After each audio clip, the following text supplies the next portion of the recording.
What if your suffering is not asking to be solved, but to be understood? What if your deepest longing is not for answers, but for meaning? Not pleasure, not clarity, meaning. There's a hunger in the soul that comfort cannot touch, a restlessness that achievement does not silence, a quiet ache that nothing external seems to resolve. This is not weakness. This is the soul waking up. We do not live well because we have everything. We live well when what we do carries weight, when the moments of our lives feel woven into something greater, when we sense that who we are matters in ways we cannot measure. The real crisis today is not physical, it is spiritual. It is the loss of depth, the loss of story, the loss of sacred inner ground. We have mastered tools, but forgotten purpose. We have chased speed and lost soul. Meaning is not a luxury, it is oxygen. Without it, we survive but do not live. With it, even suffering becomes sacred. Even failure becomes a doorway. Meaning does not remove pain. It gives it direction. So the question is not what do you want? The question is what makes your life worth carrying? What connects you to something beyond your own name? What brings coherence to chaos? What gives your pain shape? That question cannot be answered quickly. But once it is asked, your life begins to move. We are taught to search for meaning like a destination, as if it lies out there, waiting to be discovered. As if once we arrive, everything will finally make sense. But meaning does not work that way. It does not live on the surface. Meaning is not something you conquer. It is something you uncover. It reveals itself in silence, in struggle, in symbols that rise uninvited. It shows up not when you demand it, but when you begin to live in relationship with your own depths. You cannot force meaning. You can only create the conditions for it to appear, through attention, through presence, through trust in what the mind does not fully understand. It comes not as information, but as resonance. Carl Jung believed that meaning is not invented. It is given, not from outside, but from within. From the self, from the center of the psyche that speaks through image, dream, and intuition. Meaning is not chosen. It chooses you. You know this when a small moment moves you beyond reason. When a dream leaves you shaken, when something ordinary becomes charged with emotional weight. These are not accidents. They are invitations. Meaning appears when you are available to it. When you stop grasping and begin listening. When you stop analyzing and start paying attention, it lives in depth. It arrives through image. It speaks in symbols. It asks for your participation, not your mastery. We are surrounded by information, but starved for purpose. We have more access, more speed, more control. But something essential has gone missing. Beneath the noise, a silent epidemic grows. It is not physical. It is existential. The loss of meaning is not a private failure. It is a collective symptom. It shows up as burnout with no cause, as anxiety without direction, as depression that resists treatment. The soul cannot live on data. It needs depth. Carl Jung saw this long before it became a cultural crisis. He said people do not suffer from lack of success. They suffer from meaninglessness. They suffer because their lives are no longer embedded in story, no longer shaped by symbol. We live on the surface now. We scroll instead of feel. We produce instead of listen. We medicate the ache instead of honoring the call. But the ache does not leave. It returns because it has something to say. It carries the voice of the soul. Without meaning, we do not suffer less. We suffer blindly. Meaning does not make life easy. It makes it bearable. It gives sorrow shape. It turns pain into passage. It transforms experience into story. Without it, we drift. The soul is not asking for escape. It is asking for return. Return to what matters. Return to what connects. Return to the symbolic ground where life speaks in more than words. Where mystery is allowed and depth is welcomed. This is not a luxury of the privileged. It is the need of every human heart. Carl Jung sat with people who had status, education, and wealth, but beneath their success, he heard the same silence. A deep emptiness, a sense that life had lost its shape. They were not broken, they were unrooted. He came to see that the modern person does not suffer only from trauma or repression. They suffer because they no longer live inside a story. They no longer know where they are going or why it matters. They have lost contact with meaning. Jung wrote that the greatest problem of our time is not illness, it is meaninglessness. Not because people lack things, but because they lack connection to something larger than themselves. They live with facts, but without soul. Neurosis in many cases was not a medical issue. It was a spiritual cry. It was the psyche demanding attention. It was a call to return to inner life, to myth, to symbol, to something that could carry the weight of existence. When people lose meaning, they begin to fragment. They become haunted by anxiety and shadow. They overwork, they overthink. They numb, but none of these bring peace. Because peace does not come from control, it comes from connection. Jung's work was not just psychological, it was existential. He listened to dreams not for diagnosis, but for direction. He believed healing begins when we remember that life is not just something we survive. It is something we interpret. For Jung, meaning was not a vague idea. It was the force that makes life worth carrying. And its absence is the quiet crisis behind so many modern lives.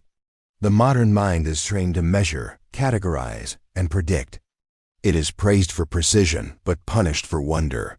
It functions like a machine, efficient, logical, disconnected from soul. Carl Jung saw this clearly. He warned that when the psyche is treated like a mechanism, something essential is lost. The human being becomes a problem to fix, not a mystery to unfold. And meaning disappears under the weight of explanation.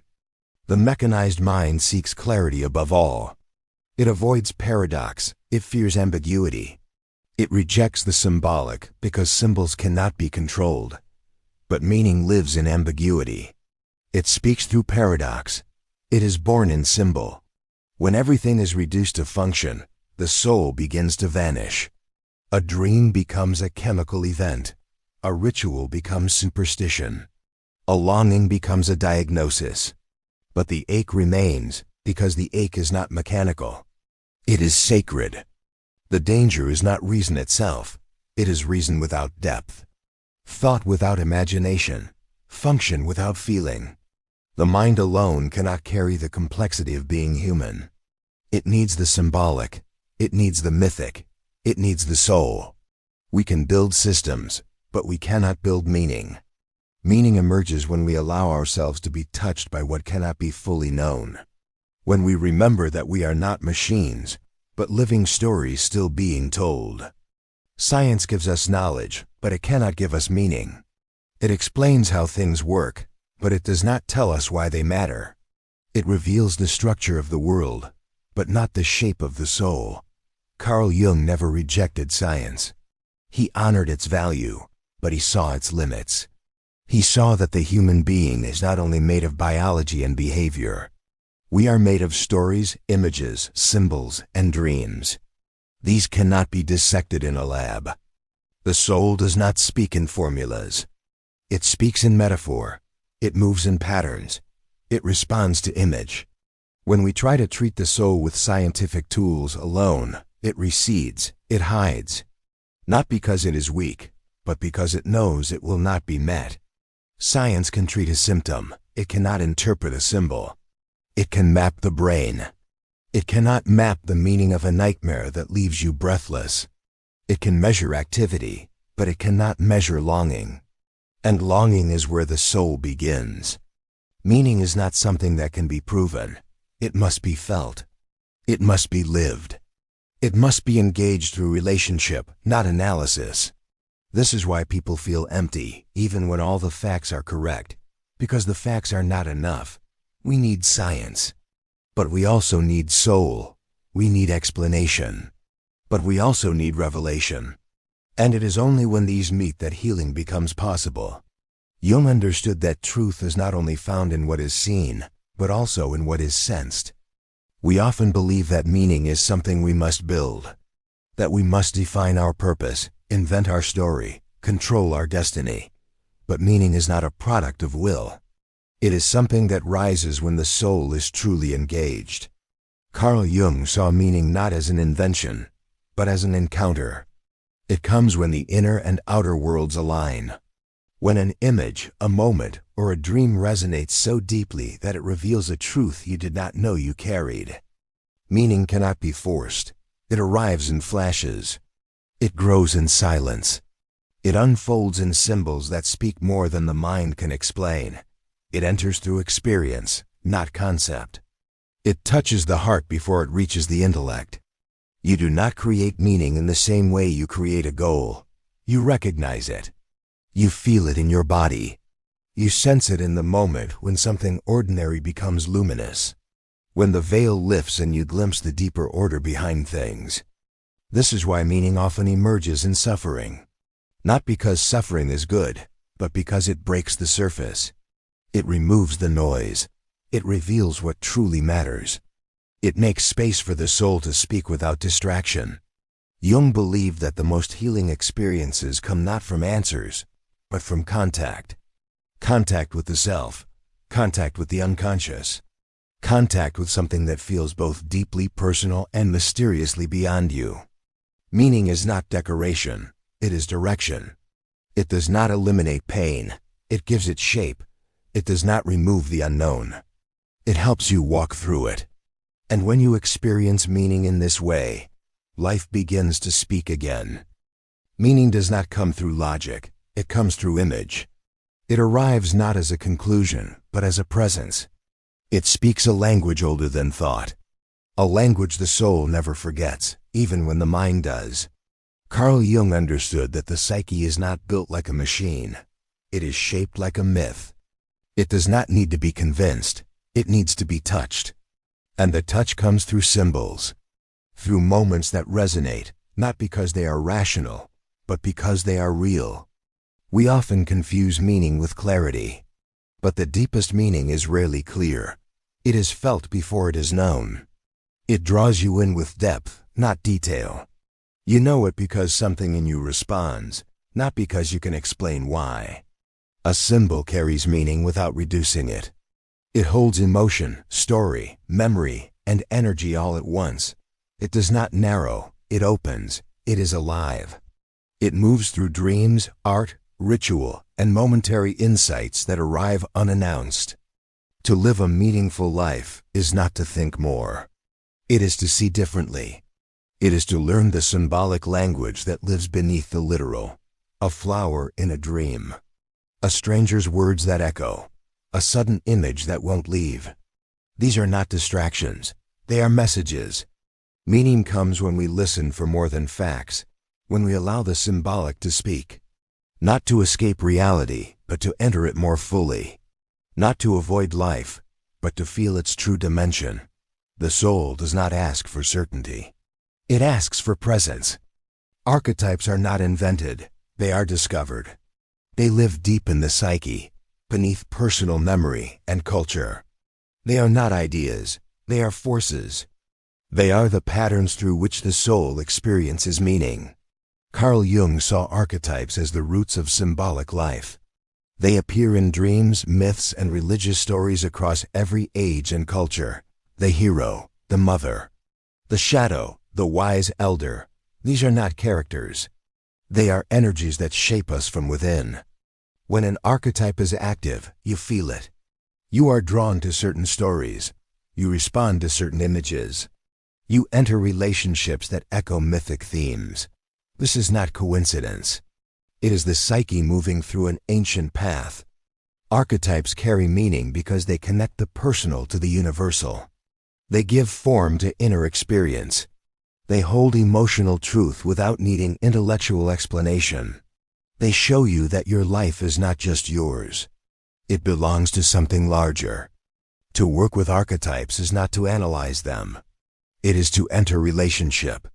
To listen when the dream brings a warrior or a serpent. To reflect when life presents a challenge that feels strangely familiar. Archetypes do not inform, they transform.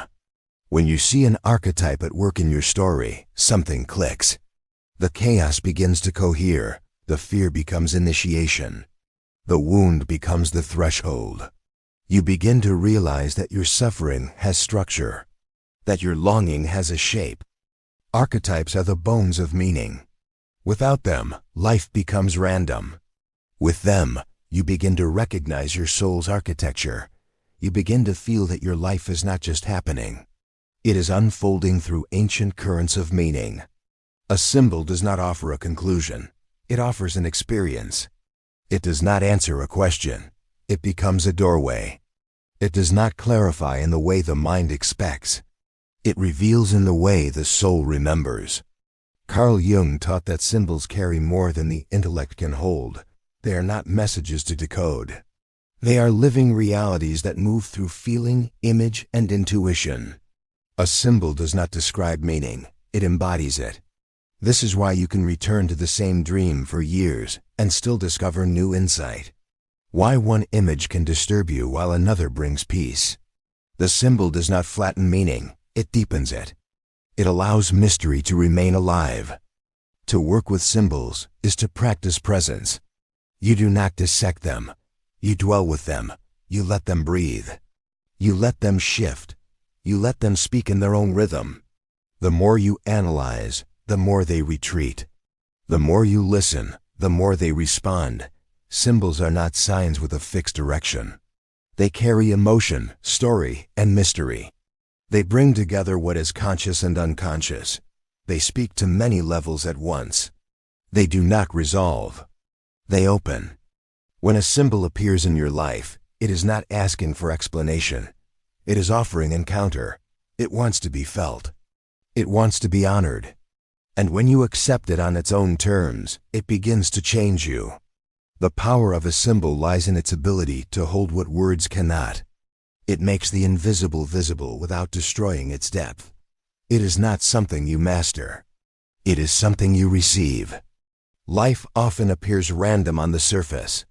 We move through days filled with tasks and routines. But beneath that surface runs a deeper current, a mythic structure guiding the inner journey, a silent pattern shaping our joys and wounds. Carl Jung believed that our lives follow the rhythm of myth whether we realize it or not. We experience descent, conflict, transformation, and return. These are not just events. They are symbolic movements echoing ancient stories. The argument with a loved one, the loss of a job, the unexpected illness. These are not only problems to solve. They may be thresholds. They may be initiations. They may be calls into a deeper layer of the self that wants to be born. Myth is not about the past. It is a living mirror. It shows us that we are not alone in our struggles, that our pain has a shape that others have known, that meaning is not created from scratch. It is awakened when we recognize the pattern. The symbolic mind sees this pattern not as superstition, but as structure. It knows that when the ego collapses, the soul may rise. That when something breaks, something older may begin to speak. That when everything falls apart, the myth begins. You do not have to believe in myth to be shaped by it. You are already living one. The question is whether you are listening. Whether you are willing to see your ordinary life as part of a sacred narrative still unfolding. When you recognize the myth beneath your moments, the world changes. You begin to feel guided, not just challenged. You begin to see that your life is not just a list of events. It is a story filled with symbols, archetypes, and transformation. Carl Jung did not believe that the goal of life was happiness. He believed the deeper aim was wholeness. Happiness comes and goes. It is fleeting. Wholeness endures. It allows room for joy and sorrow, strength and weakness, light and shadow. To pursue only happiness is to deny half of your nature. It is to reject pain and call it failure. But the soul does not seek comfort. It seeks integration. It wants what is lost to return. It wants what is hidden to be seen. It wants all of you to be present. Meaning does not grow in constant pleasure. It grows in contrast. It grows in struggle that reveals truth, in tension that awakens depth, in facing what you fear and finding that something wiser lives within it. Jung understood that a life aimed only at feeling good becomes shallow, but a life aimed at becoming whole becomes sacred, because it honors the full range of human experience. It honors the inner complexity that makes you real. Wholeness is not perfection. It is union. It is the capacity to carry contradiction. It is the ability to look into your shadow and still see your light. It is not about fixing yourself. It is about remembering you are already complete in a deeper sense. To live for wholeness is to welcome every part of the journey, the gains and the losses, the clarity and the confusion, the calm and the chaos.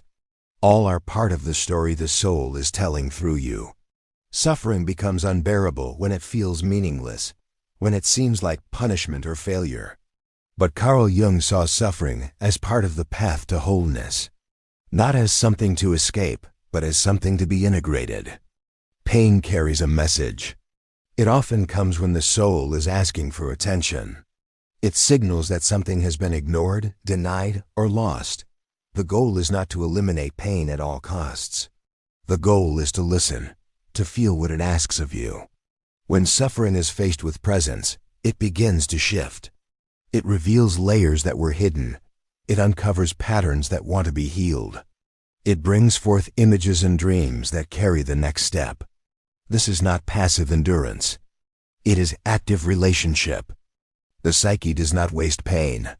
It uses it to create movement. It uses it to wake you up. But if you resist the process, the pain becomes harder. If you welcome it as teacher, it can become sacred. It can become a passage rather than a prison. Integration means holding the experience without pushing it away. It means allowing grief to speak, allowing fear to soften, allowing shadow to be named. This does not make pain easy, but it makes it meaningful. And meaning changes everything. What once felt like punishment becomes transformation. What once felt like loss becomes space for renewal. What once broke you now begins to rebuild you. Not into what you were, but into something more whole. Purpose is not something you invent. It is something you align with. It does not come from ambition. It comes from resonance. It is the quiet recognition that your life is being shaped by something deeper than your preferences. Carl Jung called this deeper center the self. It is not the ego.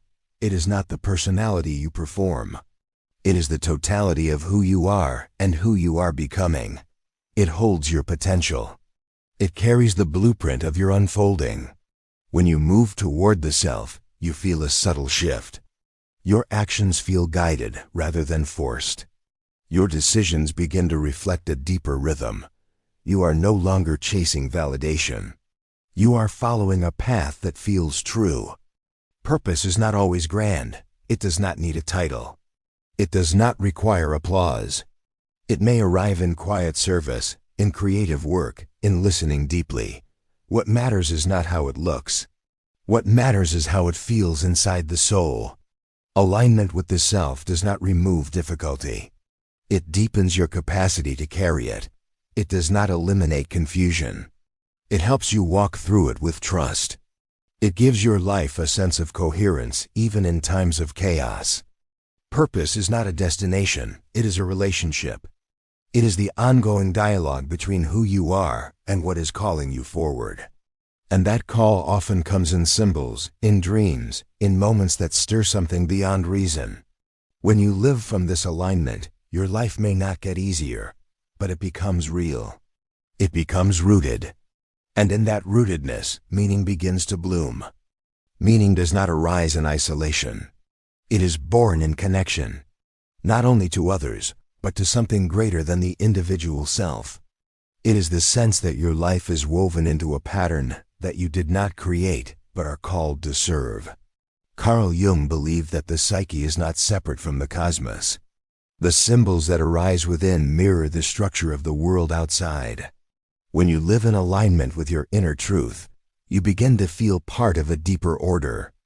This order is not rigid, it is alive. It speaks in symbols, in timing, in synchronicity. It does not demand control. It invites participation. It asks you to notice when something in the outer world responds to an inner movement. To live meaningfully is to stop believing that life is only random. It is to begin listening for the echo between your inner world and the outer events that seem to arrive with precision. It is to feel seen by something beyond logic. Meaning grows when you see your choices as offerings. When you respond to life not with strategy, but with presence. When you feel that even your struggle contributes to the unfolding of a larger pattern. A pattern that is not imposed, but revealed. This is not submission, it is alignment. It is the freedom that comes when you stop forcing and start following. Not blindly, but symbolically. Not with passivity, but with devotion to what feels true at the deepest level of your being. You are not a mistake. Your life is not an accident. When you enter into that truth, not as belief but as felt experience, meaning begins to carry you. We are not only distracted, we are shaped by distraction. Our attention is pulled in every direction. Notifications replace reflection. Speed replaces stillness. In this noise, something vital slips away. The soul falls silent. Carl Jung did not live in the age of smartphones, but he warned of the same danger. When the outer world becomes too loud, the inner world begins to vanish. When there is no space for silence, there is no space for meaning. Distraction is not just mental, it is spiritual. It keeps us at the surface.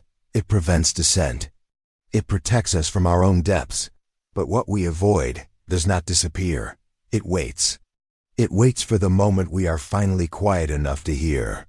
The soul does not compete for attention. It whispers. It appears in symbols, in feelings, in dreams that linger. If we are always reaching outward, we will miss the quiet invitation inward. And meaning lives in that inward place. We do not suffer only from stress. We suffer from absence. From the absence of reflection. From the absence of depth. From the absence of our own presence. Without this presence, life becomes a blur. Full but hollow, loud but empty. To reclaim meaning, we must reclaim attention. Not just to tasks, but to soul. We must create space for what does not shout. We must make room for what is slow, subtle, and sacred. In the modern world, the ego is king. It is taught to build, to climb, to prove. It is praised for confidence, for certainty, for control. But as the ego grows louder, the soul begins to disappear. It retreats into silence. Carl Jung warned that when the ego becomes inflated, it loses contact with its source. It begins to believe it is the center of life. It forgets that it is only a part of the whole. It no longer listens. It commands. This inflation brings power but not depth. It brings performance but not presence. It pushes away anything that threatens its image. And yet, beneath that surface, the soul still waits. Still speaks. Still suffers from being unseen. The exile of the soul does not come with pain at first. It comes with distraction, with shallow victories, with temporary highs. But eventually the emptiness breaks through. The sense that life has become mechanical. The quiet despair that nothing truly satisfies. The ego wants control. The soul wants connection. The ego wants to define. The soul wants to participate. When the ego dominates, meaning becomes strategic. But real meaning does not follow ego. It follows what is true. To restore meaning, the ego must take its rightful place, not as ruler, but as servant. It must bow to the deeper self. It must learn to listen again, to welcome the voice that speaks in dreams, in symbols, in silence. Only then can the soul return. Only then can life recover its depth. When we lose meaning, we do not fall into stillness. We fall into craving. The emptiness becomes unbearable, so we fill it with noise, with screens, with updates, with novelty. But stimulation is not nourishment. It distracts, but it does not satisfy. Carl Jung understood that the soul needs depth. When depth is lost, a hunger remains, and that hunger does not go away. It moves into behavior. It becomes addiction. It becomes obsession with the next thing, the next goal, the next escape. Stimulation feels like life at first. It is fast. It is loud.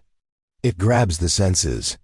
But soon it fades and we are left emptier than before, because stimulation offers no coherence, no structure, no story. It cannot carry the weight of the soul. We binge to feel something. We scroll to forget. We consume not out of need, but out of absence. The more we lose touch with meaning, the more stimulation we require to feel alive. But what we need is not more. What we need is depth. Stimulation is about sensation. Meaning is about resonance. One excites the nervous system, the other speaks to the heart. One fades quickly, the other grows slowly. One keeps us moving, the other helps us return. To live a meaningful life, we must learn to say no to constant input. We must create space for what is subtle. We must protect silence.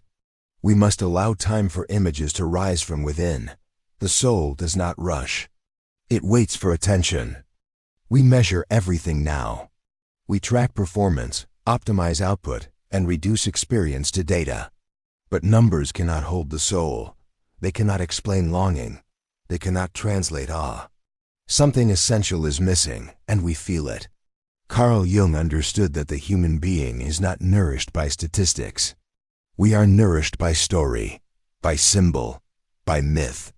Not because they are literal, but because they speak to something ancient inside us. Something that remembers. In a world of metrics, we are promised clarity. But we are not built for clarity alone. We are built for wonder. We are built for mystery. And when that mystery is denied, the soul begins to ache. That ache shows up in strange ways. We become obsessed with fantasy worlds. We binge stories filled with archetypes. We are drawn to heroes, to quests, to darkness and light. We do not always know why, but something in us responds. This response is not childish, it is sacred. It reveals that we are starving for myth, for meaning that moves beyond logic, for symbols that hold our fear and our hope in the same breath, for stories that remind us who we are. The soul does not want metrics, it wants meaning. It does not want to be managed. It wants to be seen. It wants to be heard through the images and patterns that carry its truth. These are not extras. They are essential. To restore meaning, we must welcome the mythic again. Not as fantasy, but as inner truth. Not as fiction, but as a symbolic lens through which we remember that life is more than what we can measure. Meaning does not return through explanation. It returns through experience. Not the kind you plan, but the kind that arrives when you are open to the symbolic. When you engage with life not as a problem to solve, but as a mystery to enter. Carl Jung taught that the psyche speaks through images. A dream, a memory, a moment of beauty that stays with you for no reason. These are not distractions. They are messages. They are the soul's way of saying something important is trying to emerge. Ritual is one way we make space for that emergence. Not because it controls meaning, but because it honors it. Lighting a candle in grief. Writing a letter you will never send. Sitting with an object that carries emotional weight. These simple acts can open the symbolic door. Inner work is how we prepare ourselves to hear what the soul is saying. It requires silence. It requires presence. It requires trust in what comes uninvited. Journaling a dream. Speaking to an inner figure. Reflecting on a synchronicity that made you pause. These practices are not techniques. They are invitations. They slow the mind and invite the heart. They shift attention from the outer world to the inner voice. They remind us that meaning does not need to be built. It needs to be received. Symbolic engagement is how we step back into the sacred conversation. A conversation that never stopped. Only our listening did. You do not need to escape your life to find meaning. You need to return to it more fully. Meaning is not elsewhere. It is hidden in the very fabric of your days, but it requires attention. It requires a different way of seeing. Carl Jung believed that the psyche knows what it needs. The task is to listen, to slow down enough to catch the small gestures of the soul. These are not grand revelations, they are subtle shifts. They are invitations waiting for response. One practice is to keep a dream journal, not to interpret quickly, but to track the symbols that repeat. Over time, a pattern emerges. The psyche begins to speak more clearly. Not because it was silent before, but because now you are listening. Another practice is active imagination. This is not fantasy. It is dialogue. You take an image from a dream or a memory and let it speak. You respond. You let it evolve. Through this, the unconscious becomes a partner rather than a stranger. Time and nature can also reconnect you. Not as escape, but as reflection. The cycles of death and renewal. The silence between sounds. The feeling of being part of something larger than your story. Nature carries archetypal rhythm. Art is another doorway. Writing, painting, music, movement. These forms bypass the rigid mind. They allow the symbolic to emerge without explanation. They allow the soul to shape expression that words alone cannot carry. You do not need to master these practices. You need only to begin, to create space, to invite the symbolic back into your life. When you do, the line between inner and outer begins to soften. And in that softening, meaning returns. Dreams are not random. They are conversations. Each image, each mood, each movement carries a message. Not in literal language, but in the symbolic rhythm of the soul. Carl Jung believed dreams were the most direct voice of the unconscious. To listen to a dream is to receive a gift from within. A gift that might confuse or disturb, but still carries truth. A truth wrapped in metaphor. A truth that the conscious mind often avoids. But the soul does not speak to impress. It speaks to awaken. You do not need to decode every dream. You need to honor it. Write it down. Reflect on its feeling. Ask what it might want you to see. Let the image stay with you. Let it work on you over time. Meaning often appears long after the dream ends. Synchronicity is meaning without cause. It is the moment when the inner world and the outer world meet with uncanny precision. A word you needed to hear. A stranger who says what your dream already whispered. A pattern that repeats until you pay attention. These events do not fit scientific categories, but they speak with emotional clarity. They bring chills. They stop you. They leave a trace. They are not proof. They are presence. The soul making itself known through time and space. To listen to synchronicity is to listen with the heart. To pause when the moment feels charged. To wonder instead of dismiss. To receive the world not just as matter, but as mirror. This is not superstition. It is symbolic awareness. Dreams and synchronicities remind you that you are not alone in your unfolding. That meaning is not invented, but revealed. That the soul is always speaking. The question is whether you are listening. Life is not just happening to you, it is speaking to you. It responds to your inner world with outer events. It reflects your patterns, your fears, your longings. Meaning is born when you begin to see life as dialogue, not monologue. Carl Jung believed that the unconscious is not just inside you. It is also projected into the world around you. What you do not face within appears without. The people you attract, the conflicts you repeat, the symbols that follow you. When you approach life this way, everything shifts. A conflict becomes a mirror. A mistake becomes a message. A delay becomes a moment to reflect. You begin to see that your outer world carries the imprint of your inner process. This does not mean every event has a fixed meaning. It means every moment is an opportunity to engage symbolically, to ask not just what happened, but what it reveals, to live with curiosity rather than control, with presence rather than avoidance. The more you listen inwardly, the more the outer world begins to respond. Symbols rise more clearly. Synchronicities become more frequent. The boundary between inner and outer becomes porous. And in that space, meaning enters. You do not have to live split in two. You do not have to choose between spirit and world, soul and task, silence and movement. You can let your inner life inform your outer choices. You can let your outer experiences deepen your inner truth. Meaning is not found in one place. It lives between places. Between dream and action. Between symbol and story. Between the voice within and the world that answers. We are taught to chase meaning like a goal, to search for it in achievements, titles, and grand moments. But the deepest meaning often arrives when we are not looking. It slips in through silence. It meets us when we are present, not striving. Carl Jung understood that meaning cannot be forced. It cannot be captured by willpower or strategy. It reveals itself when the soul is engaged. When we surrender the need to master and instead begin to listen.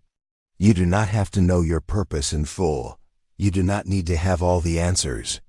What you need is to stay close to what moves you. What you need is to pay attention to what stirs your inner life. That is where meaning begins. Meaning does not shout. It does not demand. It waits for your attention. It lives in the slow unfolding of a symbol. In the echo of a dream.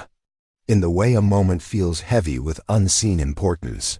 When you stop chasing meaning, you begin to make space for it to arrive.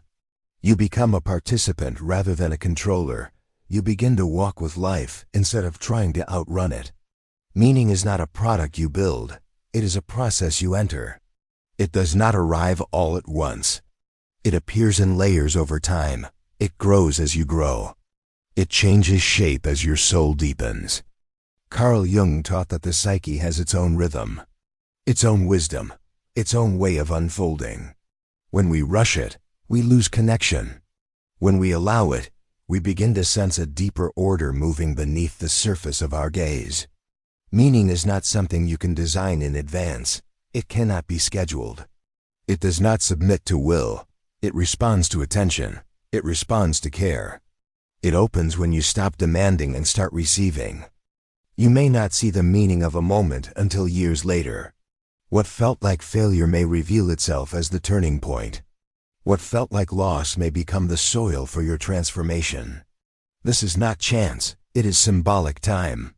The soul does not work on the clock. It works in cycles, in seasons, in symbols that return when you are ready. Meaning unfolds through this process. Not by command, but by invitation. Not by control, but by trust. To live in this way is to let go of mastery. It is to allow the unknown to shape you. It is to remember that you are part of something larger. Something that knows where you are going, even when you do not. You are not writing your life from nothing.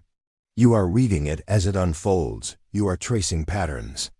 You are responding to images, emotions, and events that carry something deeper than logic. You are not the creator of meaning. You are its witness. Carl Jung believed that the soul comes with its own story. Your task is not to invent that story, but to participate in it. To notice where it leads, to listen when it shifts, to honor the mystery that shapes it. When you try to control the story, it hardens, it loses vitality. But when you begin to interpret instead of dominate, life becomes layered. Each moment opens. Each challenge gains context. Each symbol becomes part of a larger unfolding. Interpretation is not guesswork. It is relationship. It is the act of meeting your life with depth, with imagination, with humility. You do not need to know everything. You need to pay attention. You need to follow what feels true. There is wisdom in knowing you are not the sole author. There is peace in releasing the illusion of full control. Life is a mystery that asks to be read, not solved. And you are both the character and the reader, both the vessel and the voice. Meaning appears when you begin to read your life symbolically. When you listen not just to what happens, but to what it reveals. And in that listening, you begin to feel accompanied. You begin to feel seen by something beyond the ego.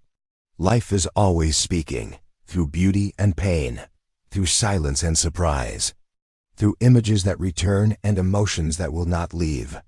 The question is not whether life is speaking. The question is whether you are willing to listen. Carl Jung believed that meaning is not something we impose on life. It is something we receive from it. Life offers symbols, patterns, and encounters. Each one carries a potential message. Each one invites us into dialogue with the soul. To let life speak is to slow down, to notice what moves you, to reflect on what repeats, to wonder about the timing of things, to hold events not just as facts, but as signals, not just as moments, but as messages. You do not need to force meaning. You need to prepare the ground for it, through reflection, through imagination, through openness to what cannot be measured, but can still be felt. Letting life speak means allowing mystery, allowing paradox, allowing not knowing. It means trusting that there is intelligence in the unfolding, that your life has shape even when it feels uncertain. When you allow life to speak to you, something shifts. You no longer feel alone in your experience.